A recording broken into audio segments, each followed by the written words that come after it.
Always wanted you to be my baby. When you touch me, boy, you drive me crazy. I don't wanna be your secret love.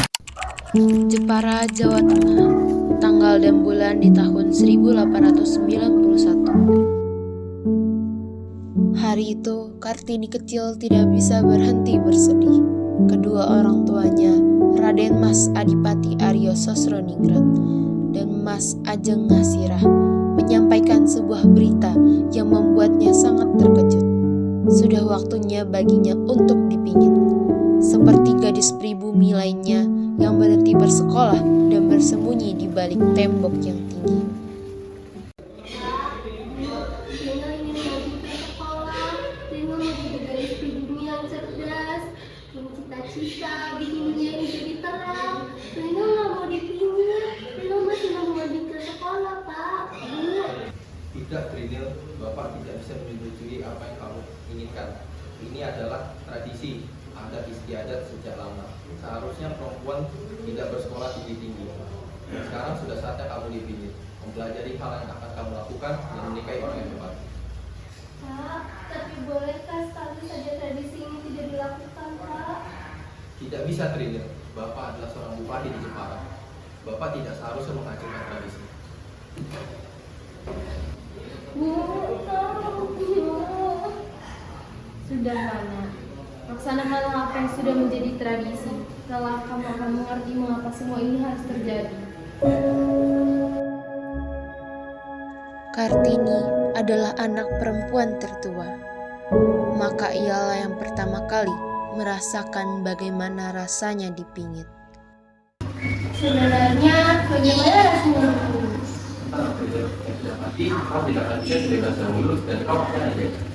Aku tidak mau dipingit, aku mau bersekolah. Tenang, Trinil. Ini udah ada, gak bisa kamu hancurkan.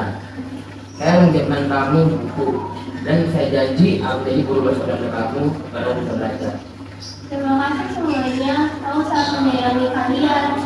Sebenarnya sekarang perasaanku sangat hancur, seperti aku sedang berada di penjara. Sabarlah, kamu adalah wanita kuat dan tangguh. Kami semua percaya. Ya, saya sebenarnya apa sih bikin itu? Kata ibu, rasanya seperti kita harus dijaga setiap hari dan kita tidak seperti itu lagi. Sebenarnya aku tidak apa dengan hal itu. Aku hanya ingin bersekolah. Aku kalau di dalam ini juga masih sekolah. Tapi kalau tidak tahu Kartini sedang duduk di pinggiran kolam ikan yang terletak di halaman belakang rumahnya. Tiba-tiba, dua gadis berwajah Eropa terlihat berjalan dari kejauhan. Kartini memincingkan matanya dan segera tertawa gembira ketika melihat siapa yang datang mengunjunginya. Dua sahabatnya, Rosa dan Stella.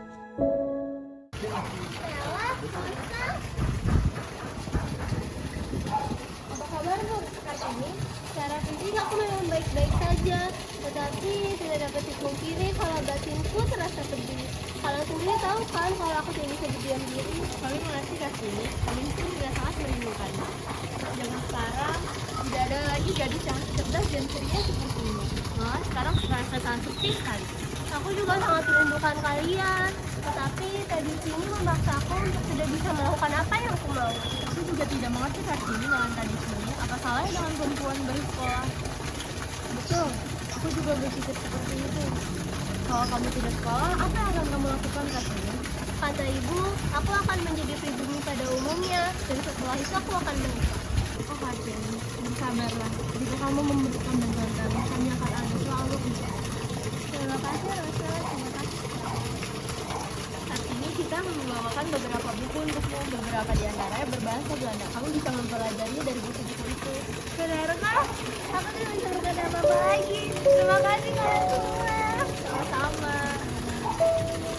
Tenanglah, kami akan selalu mengunjungimu nanti. Hari-harinya pun diisi dengan semua hal yang katanya harus bisa dilakukan oleh wanita sejati. Ditambah dengan belajar bahasa Belanda melalui buku-buku yang dipinjamkan oleh sahabat-sahabatnya dan kakaknya, Raden Mas Busono.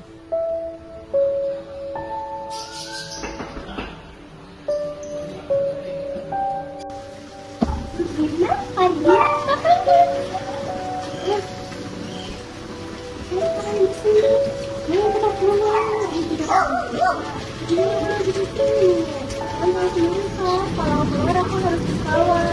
Belum lagi kalau di sana aku harus selalu kalau bersekolah. Maka dari itu jangan sampai tahu. Bapak dan ibu sudah berdua harus kedua memang.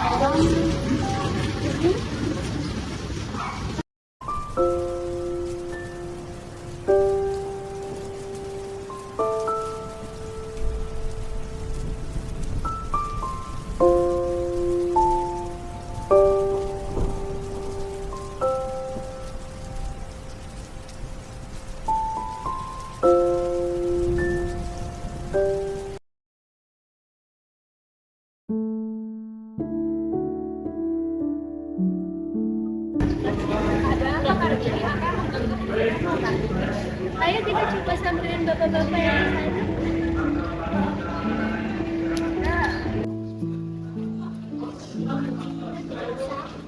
Apakah kalian putri-putri Adipati Sumeningrat? Bapak adalah Bupati Jepara. Kami sudah kami dengan Bapak. Apakah kalian tidak dipikir?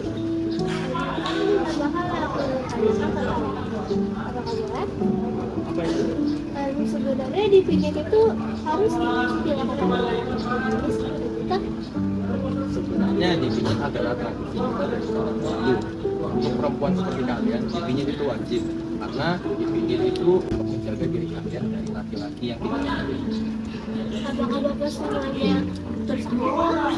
Tentu saja kami bersekolah. Itu karena kami adalah kaum laki-laki. Namun yang bersekolah hanya kaum laki-laki. Seusai berbicara dengan para warga, Kartini pun kembali ke rumahnya, lalu menulis sebuah surat untuk sahabat Belandanya.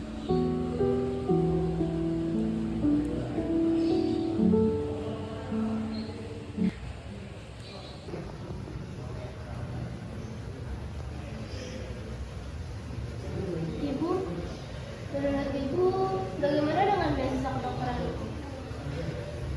Trinil, mengapa kamu masih mau melanjutkan sekolahmu? Ibu tahu, sekolah kedokteran adalah keinginanmu.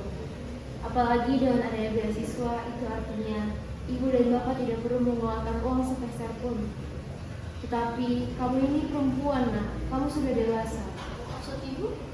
Mengapa kamu tidak menikah saja, Trinil? Ibu kan tahu cita-cita aku agar kaum wanita dapat bersekolah, agar kaum pribumi dapat mengenyam pendidikan. Kalau aku menikah, maka cita-citaku tidak akan tergapai, Bu. Menikah hanya menghambat segalanya. Trinil, kamu ini perempuan, nak. Umurmu sudah cukup. Bahkan biasanya tidak seorang pun wanita berumur 24 tahun di Jepara yang belum menikah. Kamu harus ingat itu, Trinil. Sudah waktunya kamu berhenti di sini. Berhenti di sini. Tentu, ketika kamu sudah menikah, maka kamu akan berhenti di sini, nak. Lagi, sudah ada seorang laki-laki yang ingin meminangmu, nak. Siapa, Bu? Dia adalah Mas Aditya, seorang bupati Rembang. Meskipun dia sudah pernah menikah 3 kali, tapi ibu yakin dia adalah laki yang tepat untukmu. Aku akan menemuinya nanti. Aku akan membicarakan beberapa. Baiklah. Saat ini, keluarga Kartini sedang berdiri di ambang pintu, menyambut kehadiran sosok yang sudah ditunggu-tunggu. Jantung Kartini berdegup kencang, pikirannya kacau. Ia masih belum siap. Bagaimana bila lelaki itu akan menghambat mimpinya? Warga Adipati dari kita mengetahui yang saya bertemu dengan punya kecewa. Sebelumnya mohon maaf Adipati Aryo Sidik. Namun keputusan kami berikan kepada Kartini. Biarkan dia yang memutuskan. Bagaimana yang kecil? Bapak, Ibu boleh kasih tahu kami berdua saja. Saya ingin bicarakan.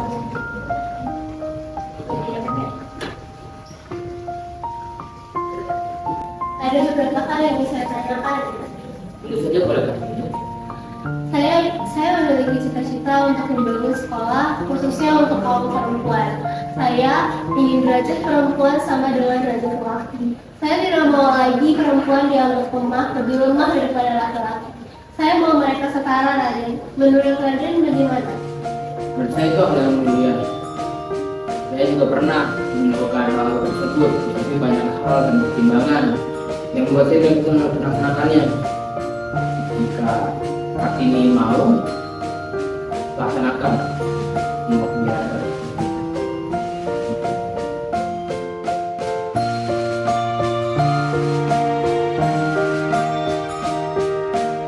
Setelah perjuangan yang panjang, emansipasi wanita, dan berbagai mimpi yang ia coba wujudkan, akhirnya ia menutup usia.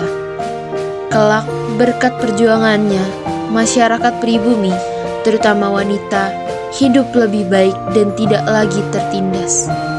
Di seluruh rakyat pribumi dapat bersekolah, siapapun itu, berkat perjuangan Raden Ajeng Kartini.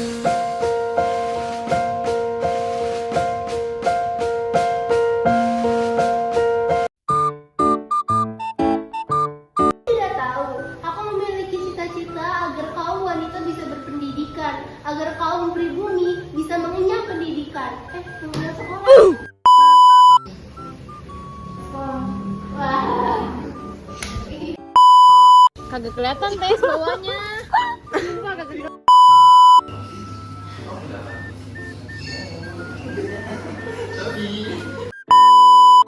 Dua, tiga. Sebenarnya bagaimana rasanya itu?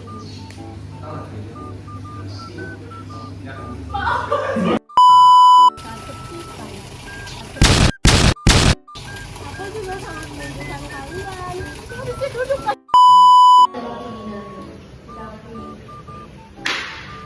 Harusnya nggak pakai tampi. Kamu tidak menikah saja, Trio. Emang kamu sependek gitu? Iya. Mana ada panjang dikit? Gak ada. Ya, ada.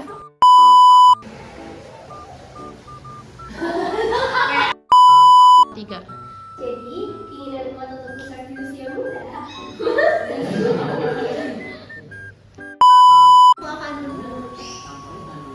Day. Sorry, Jerry.